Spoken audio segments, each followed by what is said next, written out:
What's up, YouTube? And today we're talking about week one because week one is officially in the books. Monday Night Football was last night. We're going to talk about what happened week one as I am in a hotel room, Homewood Suites, here in Pensacola, Florida.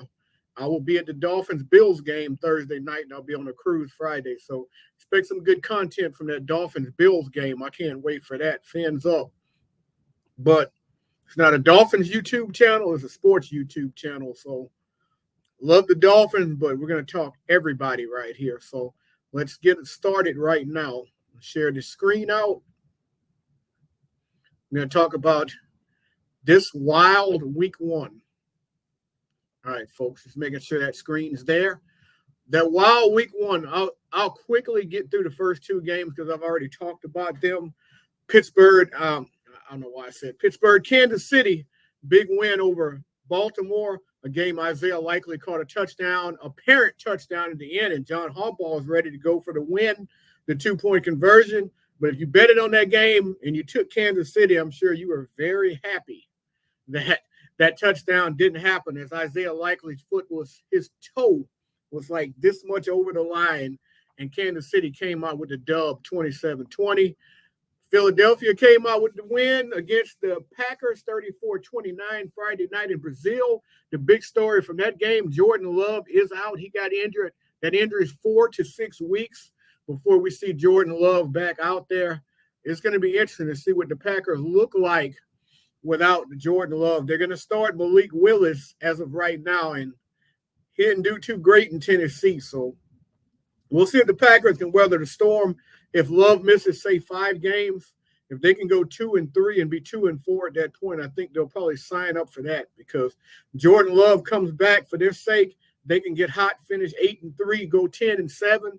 They go to the playoffs. They probably don't win a division, but once you get in the playoffs, anything happens. They went on the road and won in Dallas last year and gave the 49ers one hell of a ride.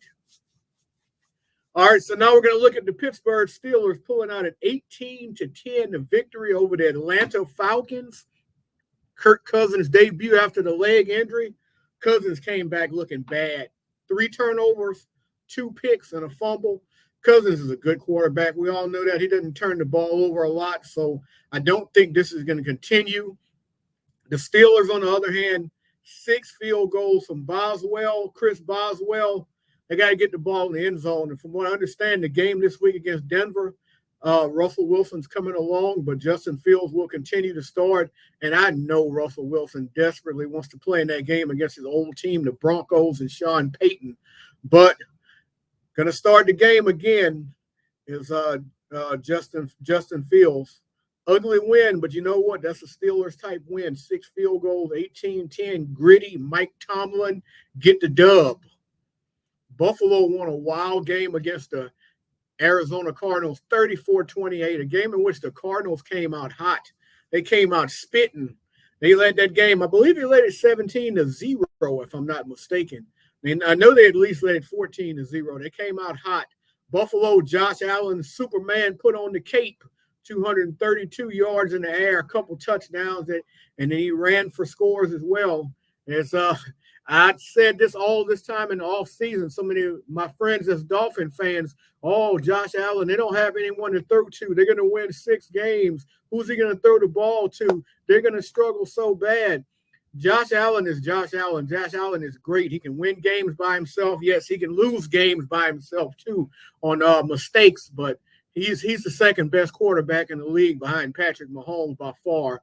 At one time I said it was Joe Burrow, but it ain't Joe Burrow. Patrick Mahomes 1, Josh Allen 2.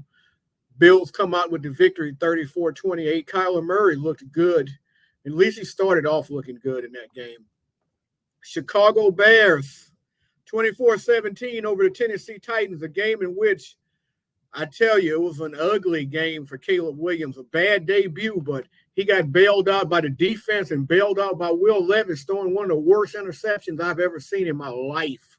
That interception Will Levis threw was horrible, and it led to the Chicago Bears helping get the win along with a return for a touchdown. 24-17, not a great, exciting, or impressive win, but you take it. It's week one.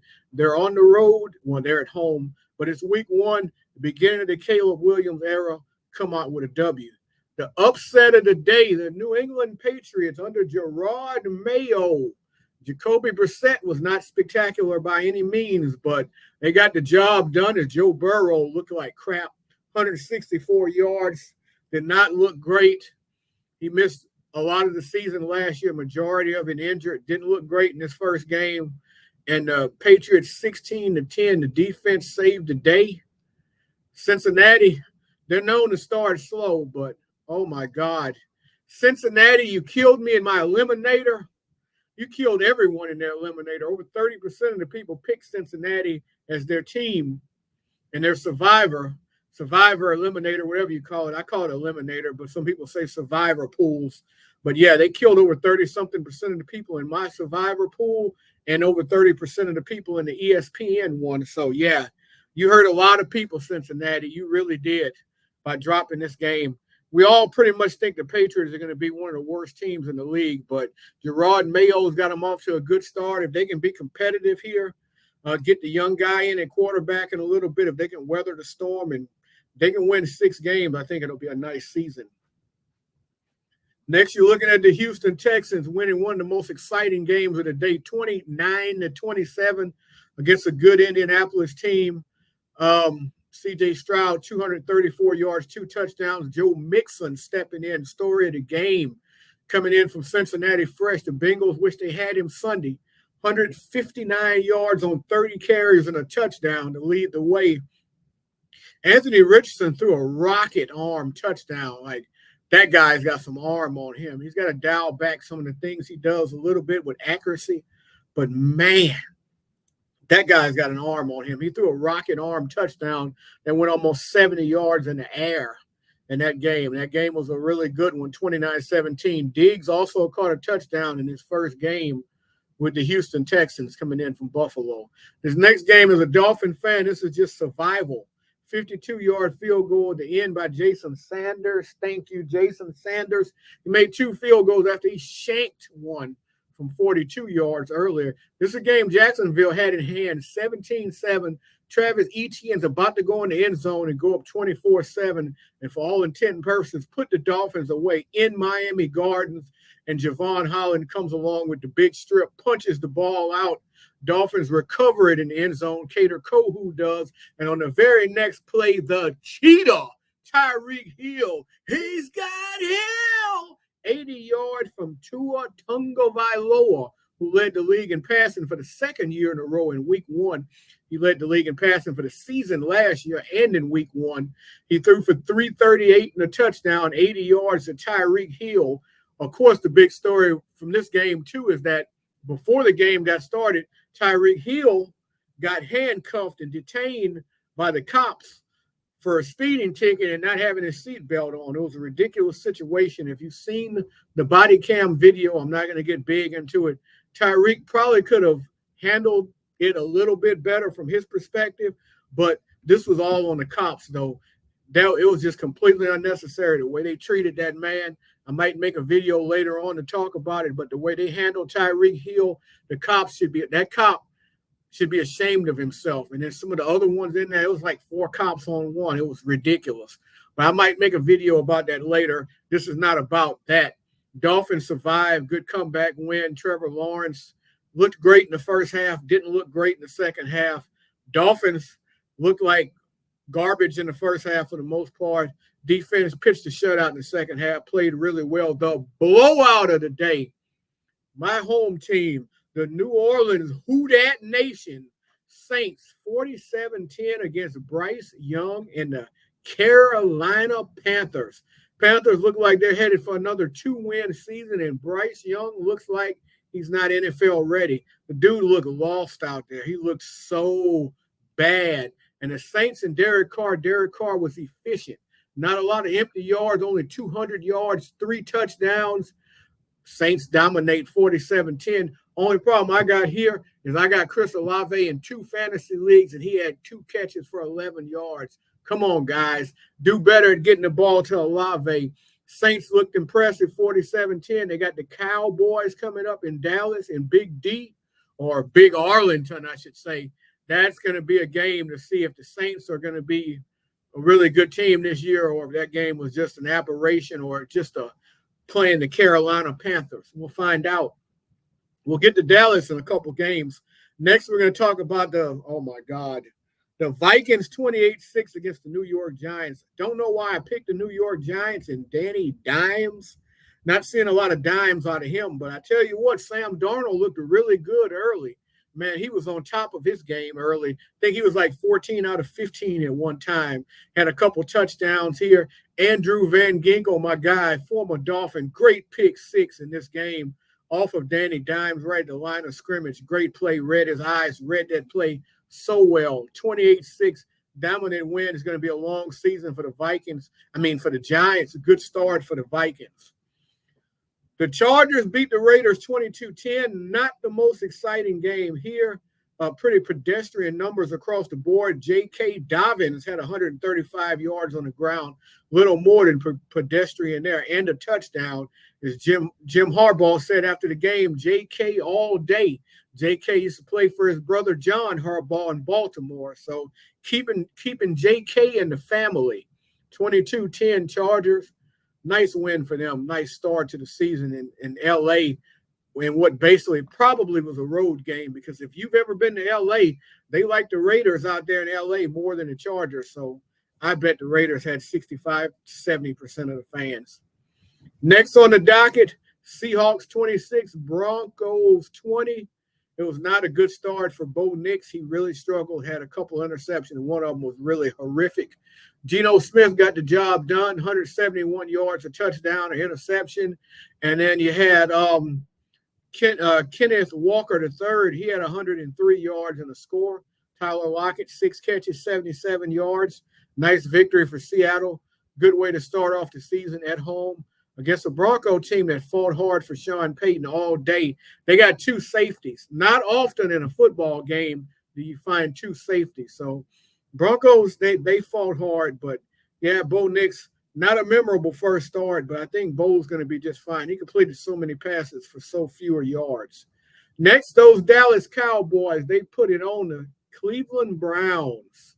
CeeDee Lamb, 5 catches, 61 yards. Dak only 179 yards receiving, but they really smothered the Cleveland Browns, made some big plays on defense, had a punt return for a touchdown. And I tell you what, Deshaun Watson, he looks bad, man. I don't know what to say about Deshaun. I don't know if the old Deshaun's ever coming back. The Washington Commanders dropped their opener 37-20 to the Bucs. Baker Mayfield looking like an absolute savage beast. 289 yards, 4 touchdowns. Jaden Daniels with a mixed bag. He had 88 yards rushing. I don't recommend him run the ball 16 times a game, but 88 yards and 2 touchdowns is nice. In the NFL, if you're going to run the ball 16 times a game as a quarterback, you're not going to last. Not a whole lot, not a great passing game for Jaden as well in his debut, but 2 touchdowns on the ground nonetheless. But Baker Mayfield, the story of this game. Chris Godwin, 83 yards and a touchdown. Tampa Bay looks like they're going to have a nice, solid season. They may win 10 games. I didn't think they would win that many, but it's a good start for them. How about the Detroit Lions on Sunday Night Football, winning in overtime against a Rams team who lost Puka Nacua in the first half. Puka's going to be out for a while, unfortunately. Matthew Stafford put in 317 yards in his old home stadium, had a touchdown in the air, a touchdown in the ground for Detroit. David Montgomery put up 91 yards on 17 carries and a touchdown as Jared Goff and the Lions get this game in overtime. Jameson Williams, 5 catches, 121 yards and a touchdown. What a game for him. Monday Night Football last night, Aaron Rodgers and the Jets dropped 32-19 to the 49ers. Found out just before the game, made a lot of fantasy owners mad. Christian McCaffrey did not play in this game. But you know what? They didn't need Christian McCaffrey because they have a young guy named Jordan Mason, a guy many of us probably never heard of. He's a rookie. 28 carries, 147 yards, and a touchdown. Now everyone's going to go pick this guy up in fantasy. What a game he had. Brock Purdy, 231 yards in the air. Lazard was the leading receiver for the Jets, 6 for 89. And And I tell you what, Aaron Rodgers got his buddy 2 touchdowns. So I'm sure Aaron Rodgers had that at least to smile about. Rodgers' statistics, 13 of 21, 167, 1 touchdown, 1 interception, sacked 1 time with a QBR, 51-1. Bryce Hall only 52 yards on the ground on 16 carries. I'm going to tell you, Aaron Rodgers didn't look great, but he didn't look bad either. I don't look at Aaron Rodgers as the reason why the Jets lost this game. The Jets defense struggled at times. They couldn't stop the run. But at the end of the day, the 49ers were just a better team. So Dolphins, Bills coming up, going to preview it, talk about it a little bit. I'll be at that game live Thursday night. I'll also make a video. Hopefully, I'll have internet on the cruise ship. I'll make a video talking about the week 2 games, talk about the spreads, my picks, all that kind of stuff coming. Also, college football. Going to do the college football rankings. We'll try to do that tomorrow, the college football rankings, and we'll talk about what week 1 would week 2 look like in college football. At some point, I want to get some videos on here about the baseball playoffs coming up. We're going to talk WNBA, especially Caitlin Clark. We're going to definitely get into some talks about that. Going to do some talking about the NBA coming up. I'm going to talk about everything on this channel. I'm going to even talk about hockey whenever I can fit it in. So if you're a fan of all around sports, we're going to talk about all around sports on this channel. And that's why I say this. It's going to be peace and sports. See you later, folks. Peace out.